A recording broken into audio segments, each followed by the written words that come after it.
Daryl Dike has scored 8 goals in 14 games, 3 goals in his last 2. He has put championship side Barnsley into the playoff positions, which means possibly moving to the Premier League next season. So that brings up a practical question. What is Daryl Dike worth? We're going to talk about that here on the Soccer OG. And while I do, please hit the red button and subscribe so I can continue to give you my fullest efforts in these wonderful videos.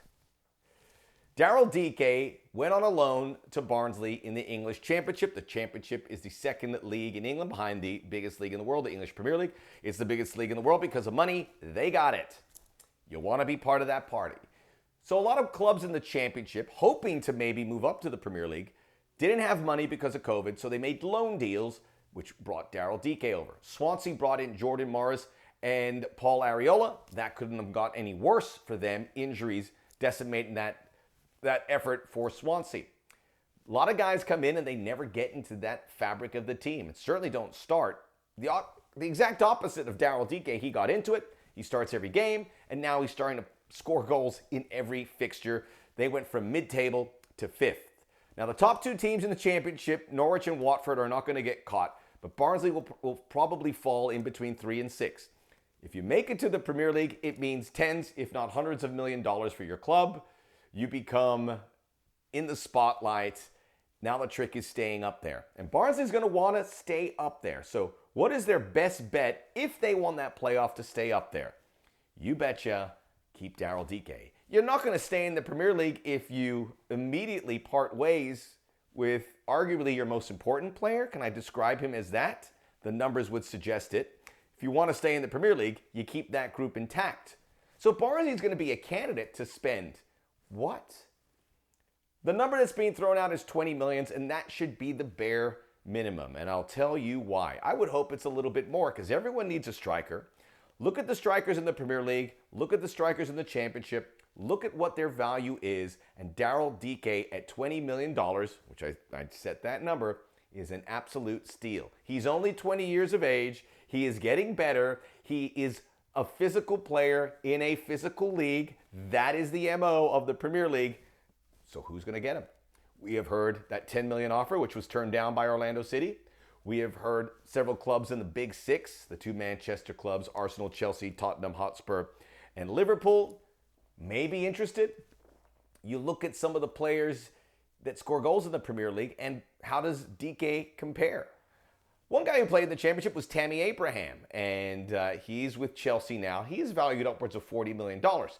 Now, I'm not putting Dike in Abraham's league yet, but $45 million, $20 million, it's not a bad deal, especially in this era. So what comes after that? What about guys like Patrick Bamford? Can you compare Daryl Dike to Patrick Bamford? A guy with much less physical tools. He plays for a team that wants to attack. He has 14 goals. He's having a great season. But he's in his mid-20s. What about a guy like Dominic Calvert-Lewin? Very handy for Everton. Also scored 14 goals. But if you compare him and Daryl Dike and you look at the way they're playing, what's he worth? So we can't really quite say that, but we know teams in the Premier League need goals. Daryl Dike has everything to cross off the list. But now's not the time to get cheap, England. For years, teams have turned to Major League Soccer for a good deal. Alphonso Davies, Bayern Munich paid about $12 million. He's now worth $90 million. Roma bought Brian Reynolds for $6 million. Reynolds from FC Dallas, now starting for Roma. I watched his game this weekend.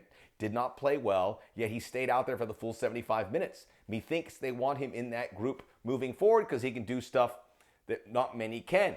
So suddenly Brian Reynolds is worth much, much more than $6 million. So that brings us to Dike. This is the moment where you dig in your heels to the sand. And I love you, Orlando City, for doing just that.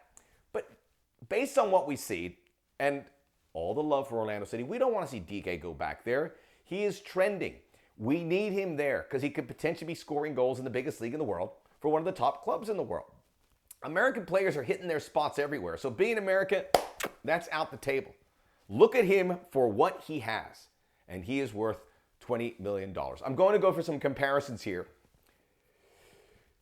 Guys in the Championship. Emi Buendia plays at Norwich. He is viewed as a great deal for $20 million. He's 24. 12 goals in 34 games. Remember, Dike has scored 8 and 14. And I'm not comparing everything here, but just look at the impact. Ismaila Sarr is viewed as the best prospect in the championship. Plays at Watford. He's valued around $40 million. He's 23, 12 goals in 36 games. And that's a guy who's much more expensive right now on the open market. Josh King went to Everton. He was at Bournemouth. They were talking at least $20 million. He's 29. 29. To buy a guy at $20 million at 29, that's not with an eye on the future. Daryl Dike's 20. So I think we all see that this guy is not going anywhere. But for a minimum of $20 million, we're setting the price. You get to pay for it if you want. If you want to win and have a striker like that. I also want to talk a little bit about Christian Pulisic. He was the best player on the field in my estimation for Chelsea as they took on Crystal Palace, throttled them. Big win for Chelsea, who had that one bad blip against West Brom, but have hit in their spots. I said it here after Christian Pulisic. Actually, I said it on my podcast. And if you haven't listened to the Soccer O.G. podcast, what are you waiting for? Check it out. New episode coming out on Monday. I'll be joined by Alexi Lalas. 2 OGs in this game. You don't want to miss that conversation. You will leave enlightened, I believe. But let's get back to Pulisic. He played 40, came on as a sub for Chelsea in that first leg against Porto. Looked great. I said it at the time on the Soccer OG podcast that he has done everything in his power to make it back and become a starter, get much more minutes. So that happened. He started for Chelsea. He scores 2 goals. He was amazing. Now, I know a lot of people are going to say, yes, Thomas Tuchel, the coach, played this perfectly. He made Christian Pulisic wait. He put him down the pecking order behind guys who are inferior to him. Hakim Ziyech, Timo Werner, who's been given every opportunity, can't score goals. Kai Havertz.